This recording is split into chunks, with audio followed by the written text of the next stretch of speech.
নমস্কার দর্শক, সংবাদ আবির্ভাবের গুরুত্বপূর্ণ সংবাদে আপনাদের সকলকে স্বাগত। আমরা প্রত্যেক দিনের মতন আজকেও একটি বিশেষ এবং গুরুত্বপূর্ণ সংবাদ আপনাদের সামনে তুলে ধরব।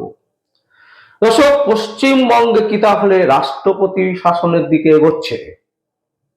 হ্যাঁ, আমরা যেটা বলছি সেটা কিন্তু খুব গুরুত্বপূর্ণ বিষয়। এই কারণে পশ্চিমবঙ্গে কিন্তু রাষ্ট্রপতি শাসনের দিকে এগোচ্ছে। কারণ প্রথম থেকে মমতা ব্যানার্জি যেভাবে এসআইআর কে বারবার করে বাধা দিচ্ছেন এবং বারবার করে ঘুরিয়ে তিনি তার যে রাজ্য সরকারের কর্মীদেরকে প্রেসার ক্রিয়েট করছেন যে এসআইআর যাতে ঠিকঠাক করে না হয়, এসআইআর যাতে ঠিকঠাক করে করতে না দেওয়া হয়, তিনি এসআইআর কে বারবার করে বানচাল করার চেষ্টা করছেন।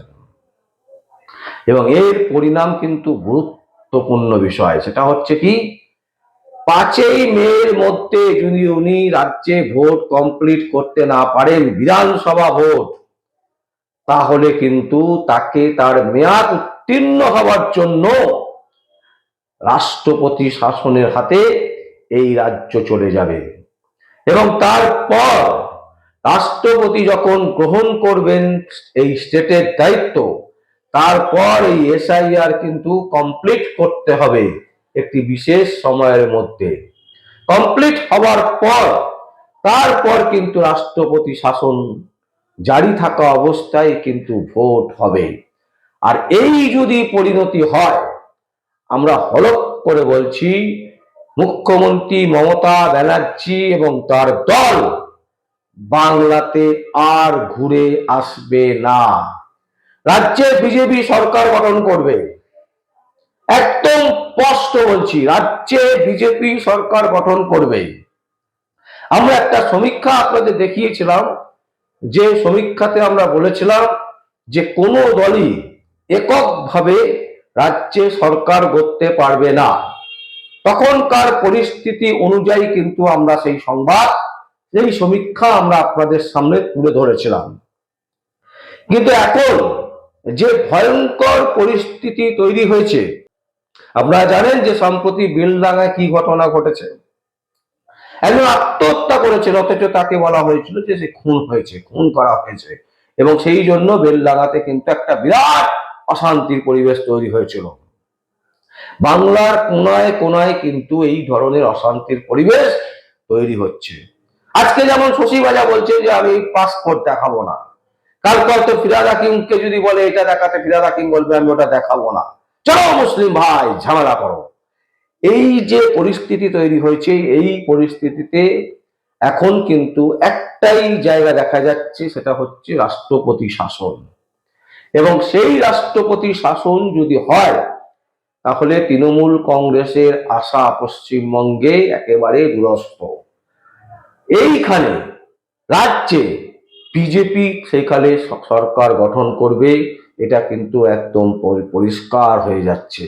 এবং তৃণমূল কংগ্রেস আস্তে আস্তে এসআইআর নিয়ে যেভাবে জটলা তৈরি করেছে, এই জট খুলতে খুলতে এপ্রিল পেরিয়ে যাবে। আমাদের যতদূর আমরা বুঝতে পারছি, যতদূর আমরা বিভিন্ন মানুষের সাথে কথা বলছি, তারা যেটা বলছেন, যে সমস্ত মানুষেরা রাজনীতি নিয়ে চর্চা করেন, তারা যেটা বলছেন যে মুখ্যমন্ত্রী মমতা ব্যানার্জি কিন্তু প্রথম এসআইআরটাকে পুরো ঘেঁটে দিয়েছেন। তিনি বারবার করে যেভাবে আক্রমণ করেছেন নির্বাচন কমিশনের দিকে, বারবার করে তিনি যেভাবে আক্রমণ করেছেন, যার ফলে এসআইআর এর বিভিন্ন ক্ষেত্রে কিন্তু একটা বিরাট জটিলতা তৈরি হয়েছে। এবং এই জটিলতা দিন দিন কিন্তু বেড়েই চলেছে। এবং যার ফলে আমরা দেখছি একের পর এক বিএলওর মৃত্যু হচ্ছে, একের পর এক জায়গায় দাঙ্গা লেগে যাচ্ছে, একের পর এক জায়গায় মারামারি লেগে যাচ্ছে, কোথাও রক্তক্ষরণ হচ্ছে, কোথাও বোম পড়ছে। পশ্চিমবঙ্গের চারিদিকে কিন্তু একটা অশান্তির পরিবেশ তৈরি হয়ে গেছে। এখন এই অশান্তির পরিবেশে কিন্তু ভোট করাটাও কিন্তু একটা বিরাট চ্যালেঞ্জের ব্যাপার। তাই এই সমস্ত দিক যদি আমরা খুলে দেখি, তাহলে কিন্তু একটা জায়গাতে পরিষ্কার বোঝা যাচ্ছে যে আর মাত্র একটি মাস বাকি, মানে ফেব্রুয়ারি মাসের মধ্যে যদি এসআইআর কমপ্লিট করা না যায়, তাহলে মার্চে নির্বাচন কমিশনের দপ্তর থেকে ডিক্লেয়ার করতে পারবে না ভোট। আর ভোট যদি ডিক্লেয়ার না হয় তাহলে মে মাসের 5 তারিখের মধ্যে পুরো কমপ্লিট করা এটা অসম্ভব হয়ে দাঁড়াবে। এবং সেক্ষেত্রে মাননীয় মুখ্যমন্ত্রী মমতা ব্যানার্জিকে তার পদ থেকে সরে যেতে হবে। কারণ মেয়াদ উত্তীর্ণ হয়ে গেলে কোনো অবস্থাতেই মাননীয় মুখ্যমন্ত্রী মমতা ব্যানার্জি সেই পদে আসীন থাকতে পারবেন না। তার ফল কি হবে? তার ফল হবে রাজ্যের যে কাঠামো, সেই কাঠামো দেখভালের দায়িত্ব চলে যাবে রাষ্ট্রপতির হাতে। রাষ্ট্রপতি দায়িত্ব নেওয়ার পর এই এসআইআর কে পুরো পদ্ধতিটাকে কমপ্লিট করতে হবে এবং কমপ্লিট করার পর তারপরেই কিন্তু নির্বাচন হবে, নির্বাচন করা সম্ভব হবে। তার আগে কোনো অবস্থাতেই কিন্তু সম্ভব নয়। এবং যেভাবে রাজ্যের চারিদিকে অশান্তি বৃদ্ধি পাচ্ছে, যেভাবে পশ্চিমবঙ্গে ল অ্যান্ড অর্ডার একেবারে নষ্ট হয়ে গেছে, ভেঙে পড়েছে, ঘুরিয়ে গেছে, যেভাবে পুলিশ প্রশাসনকে দালালে পরিণত করে দেওয়া হয়েছে, যেভাবে রাজ্যের প্রশাসন, যারা প্রশাসন ব্যবস্থায় প্রশাসক, তাদেরকে কিন্তু একেবারে ভেঙে গুড়িয়ে দেওয়া হয়েছে। পুলিশ প্রশাসনকে একেবারে মমতা ব্যানার্জির চটিচাটা দালালে পরিণত করা হয়েছে। এই সমস্ত কারণ কিন্তু ঘুরে ঘুরে একেবারে একটা জায়গায় এসে জড়ো হচ্ছে, সেটা হচ্ছে কি এসআইআর। আর এই এসআইআর মমতা ব্যানার্জি চাইছেন বারবার করে যে টাইমের মধ্যে করতে, কিন্তু যেভাবে তিনি ঘেটে ঘ করে দিয়েছেন তাতে টাইমের মধ্যে এসআইআর সম্পূর্ণ করা অসম্ভব ব্যাপার। এবং এই অসম্ভব ব্যাপারটা যদি সত্যিই অসম্ভব ব্যাপার হয়ে থাকে, যদি সত্যি সত্যি দেখা যায় যে ফেব্রুয়ারি মাসের মধ্যে পুরো খসড়া তালিকা প্রকাশ করে ফাইনাল খসড়া তালিকা যদি প্রকাশিত করতে না পারে নির্বাচন কমিশন, তাহলে কিন্তু মে মাসের 5 তারিখের মধ্যে ভোট প্রক্রিয়া সম্পূর্ণ করে সরকারে আসা অসম্ভব ব্যাপার। এবং এক্ষেত্রে মমতা ব্যানার্জির বিদায় অনিবার্য এবং রাজ্যে রাষ্ট্রপতি শাসন করে এসআইআর করে তারপর কিন্তু নির্বাচন হবে, এটাই কিন্তু স্পষ্ট দেখা যাচ্ছে। এবং এটা যদি হয় তাহলে কিন্তু পশ্চিমবঙ্গে বিজেপি আসতে চলেছে, সরকার গড়বে এবং তৃণমূল কংগ্রেসের বিদায় একেবারে নিশ্চিত।